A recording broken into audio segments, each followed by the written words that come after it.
I'm very well. Is that the Yuan Ming Yuan? Eh, Yes. Yes. gosh. Yes, the one that was burned down. You see, it's actually the designer is actually Italian, I believe, Yeah, missionary or some. So that's right. it's very Western, actually. Yeah. What's interesting is that the British and the French, they destroyed something in China that is actually very Western, very European. Very European. Is that how it is now? Because or is that a reconstruction? This is the picture that based on some books and something. Yeah. So Yeah, it's no, right now it's totally down. Everything is down. everything. It's like Yeah, just like a park, a regular park with some, right. lakes and stuff like that. Yeah, Yeah. yeah. Now I Are want to they? ask you.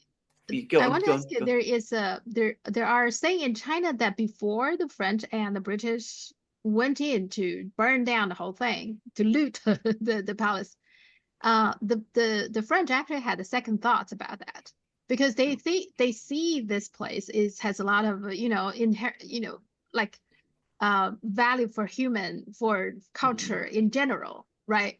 And like I said, it's very European.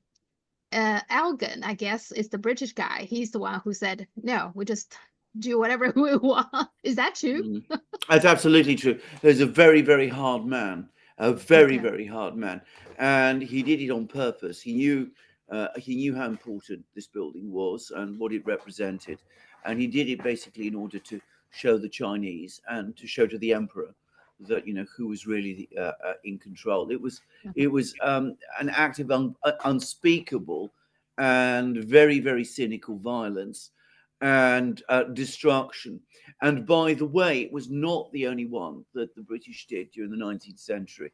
Um, um, a few years before, there'd been an uprising in India against British rule, Uh-huh. what the British completely falsely referred to as the Indian Mutiny. And they marched on Delhi, where, believe it or not, there was still an emperor.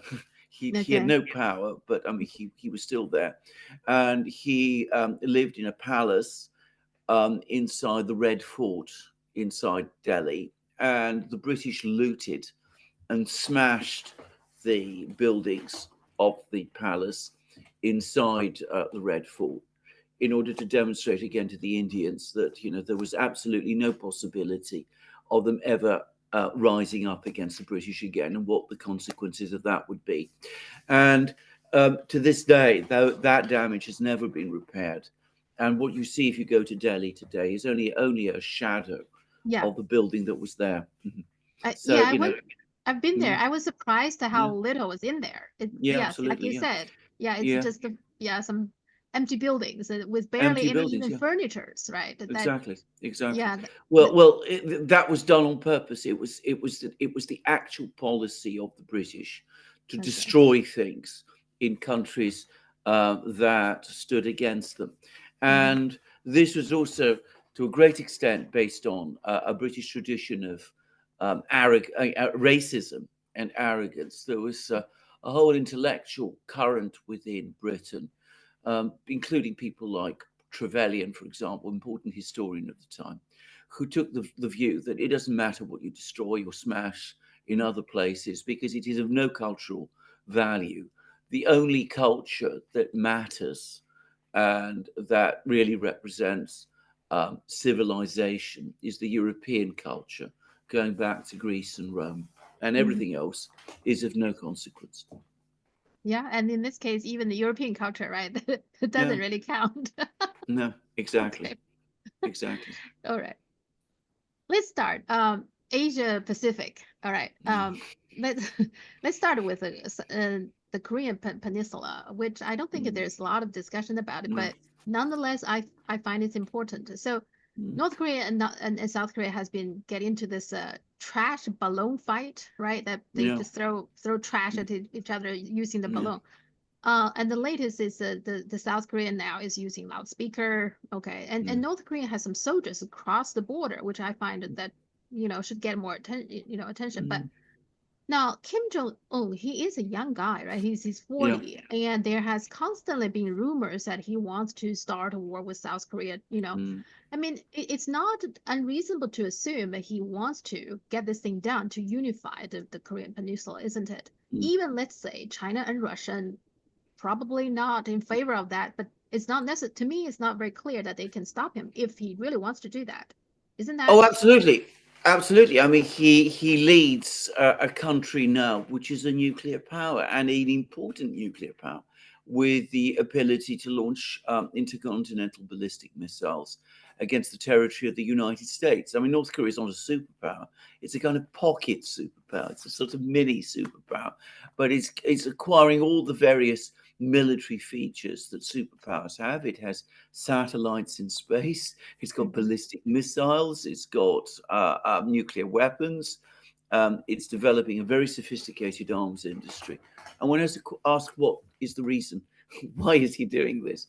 Now, I think at one level, he is generally afraid, as North Koreans are, that the United States might want to achieve regime change in North Korea.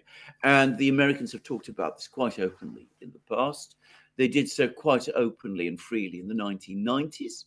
One of the reasons they gave at the time for not moving ahead with the agreements that they had made to restrict the North Korean nuclear program in return for economic relations, strong economic relations, and development of a civilian nuclear power industry in North Korea with American help, was that the regime was going to fall.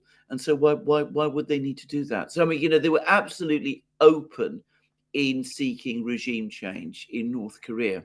Hmm. But beyond that very real fear, I think that um, there is an aspiration across both Koreas, North and South, eventually for a reunification of the Korean people. And of course, the thing that many people don't understand is that, in contrast to the situation after the Second World War in Germany, when the Federal Republic of Germany was established first and aspired principally for German unification and represented itself as the government of the united Germany and drew legitimacy from that fact. In the Korean Peninsula, it's the other way around.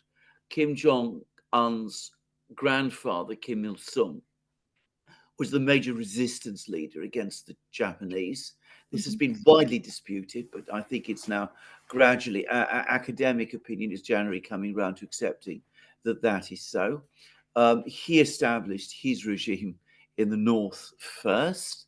He always conceived of himself as the liberator of the Korean people from Japanese rule and as the person who would unite Korea and establish the Korean nation as a strong, independent nation.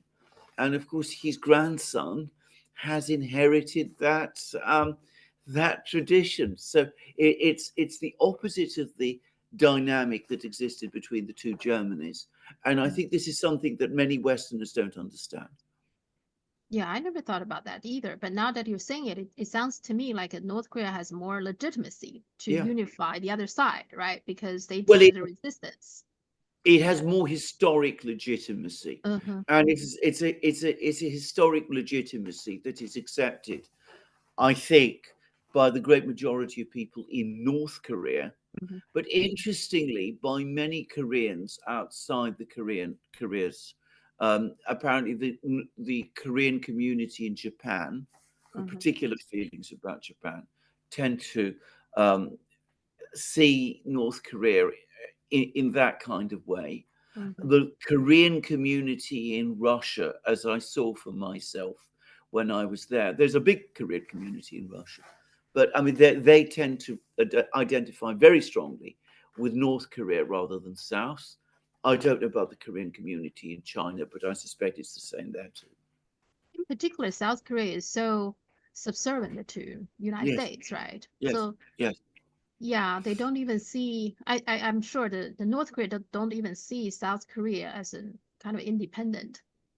away from the Western power, kind of like, right? Well, they don't. I mean, they see Yeah. South Korea as a puppet regime set Hmm. up and supported by the United States. Yeah. And that's been the consistent view of the North Korean leadership since the 1940s. Now, do you feel like in the meantime, there's also other things happening? For example, there is some Dutch warships patrolling the East China Sea. Now, they use North Korea as an excuse, saying Yes. they are watching North Korea if they comply with the sanctions, whatever. But in reality, that what they're doing is provoke China. I feel like that's what they do. They use North Korea as an excuse. So two things. One is why is the Dutch, warship? I'm wondering whether because Mark Rutte himself, the current Dutch prime minister, is interested in to be the next NATO general. And NATO in general, I think, are they? Do you feel like they are interested in expand to Asia? Is that your feeling? Yes. The answer to both your questions is yes. Mark Rutte absolutely wants to be the next Secretary General of NATO. He wants to show to the Americans that he's useful to them. You're absolutely correct. North Korea is the excuse. the, to the extent that there is trade going on and sanctions violations on the part of North Korea, the country with which is conducting that kind of trade now is Russia. Russia has a border with North Korea. In fact, that most people don't know, but of course, there's a big seaborne trade between Russia and North Korea, but it's on the other side. It's not in the south. It's not where the Dutch are patrolling. And beyond that, of course, it is inconceivable that a Dutch warship would interfere with the Russian North Korean maritime trade. I mean, the Netherlands is not in a position to do that. So he's there to go. They're there to go and annoy the Chinese. This has been done many times in the past. Talk up the threat of North Korea in order to justify meddling in Chinese affairs and patrolling territory, the seas close to China itself, because that's the true enemy. Yeah. So Mark Rutte is doing that.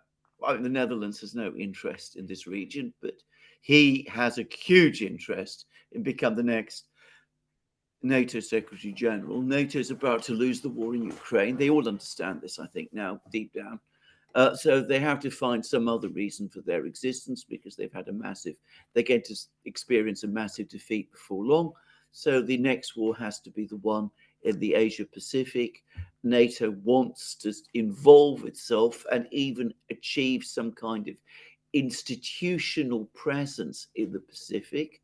The North Atlantic is not enough, apparently. So that's what this is all about. Well, I find that if that's their plan, they are miscalculating because Asia is different from Europe. I think like ASEAN countries, they are not interested in these kind of military taking the sides militarily, having a military bloc. I think that there will be resistance from other Asian countries, not just China, but also other Asian countries to having NATO presence. I mean, Japan maybe having an office or something, but other than that, I very much doubt Asian countries would welcome NATO. What's your view? It, it is very difficult to overestimate the extent of ignorance amongst Western leaders of the true dynamics of Asian politics. I mean, they don't understand them at all. They see everything through the framework of European politics. In Europe, where there's been this long history going all the way back to the fall of the Roman Empire, a constant struggle between states, the assumption is that if there's one state which is more powerful than the others, uh, which is China in the case of the Pacific, that must mean that it is seeking to dominate the other states and that the other states are going to be frightened of it. Now, Mhm. the Asia region is completely different. It's a fact I've explained many times to many people, but they don't understand that. They don't know the history. They don't know the relationship between China and the other countries in the Pacific region. um, the level of cultural interaction, the levels of trade interaction, the history, the approach that China has always taken to relations with its neighboring countries. So they don't understand that at all. And they assume that because they're afraid of Russia, the big power close to them, Asian countries must be afraid of China, the big country power close to them. And they're importing to the Asian region the mindset that is prevalent in Europe. And it is impossible, by the way. I've tried. It is impossible when you get these people. I don't mean Mark, I've never spoken to him, but you know, people who are close to the political world, it's impossible to get them to see this. They are absolutely convinced that all East Asians, apart from the Chinese, are afraid of China.